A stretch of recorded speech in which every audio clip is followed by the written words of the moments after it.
মুখ্যমন্ত্ৰীৰ মহিলা উদ্যমিতাৰ আমি ইতিমধ্যে তালিকা প্ৰকাশ কৰিছো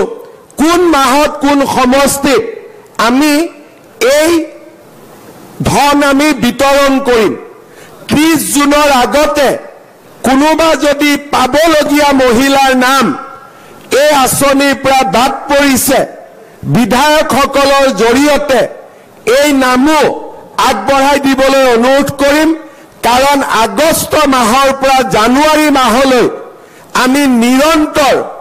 125টা সমষ্টিত এই আঁচনিৰ ধন বিতৰণ কৰিম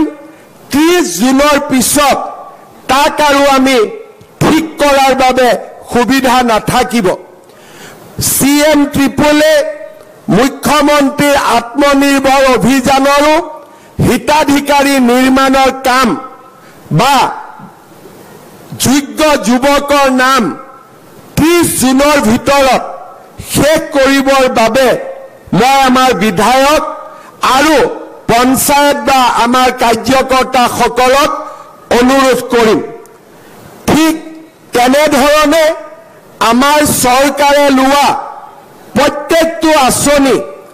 আমি যাতে জুনৰ ভিতৰত সম্পূৰ্ণভাৱে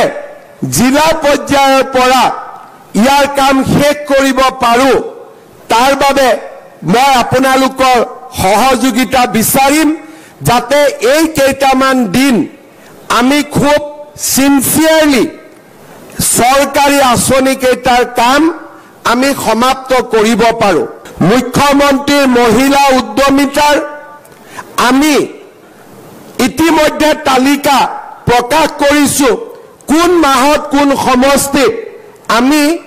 এই ধন আমি বিতৰণ কৰিম 30 জুনৰ আগতে কোনোবা যদি পাবলগীয়া মহিলাৰ নাম এই আঁচনিৰ পৰা বাদ পৰিছে বিধায়কসকলৰ জৰিয়তে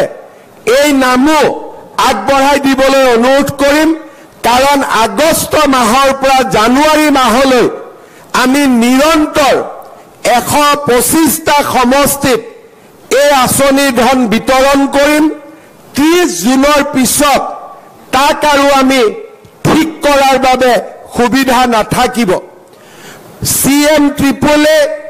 মুখ্যমন্ত্ৰীৰ আত্মনিৰ্ভৰ অভিযানৰো হিতাধিকাৰী নিৰ্মাণৰ কাম বা যোগ্য যুৱকৰ নাম 30 জুনৰ ভিতৰত শেষ কৰিবৰ বাবে মই আমাৰ বিধায়ক আৰু পঞ্চায়ত বা আমাৰ কাৰ্যকৰ্তাসকলক অনুৰোধ কৰিম ঠিক তেনেধৰণে আমাৰ চৰকাৰে লোৱা প্ৰত্যেকটো আঁচনি আমি যাতে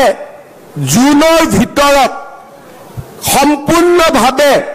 জিলা পৰ্যায়ৰ পৰা ইয়াৰ কাম শেষ কৰিব পাৰো তাৰ বাবে মই আপোনালোকৰ সহযোগিতা বিচাৰিম যাতে এই কেইটামান দিন আমি খুব সিনসিয়াৰলি সৰকাৰী আঁচনি কেইটাৰ কাম আমি সমাপ্ত কৰিব পাৰো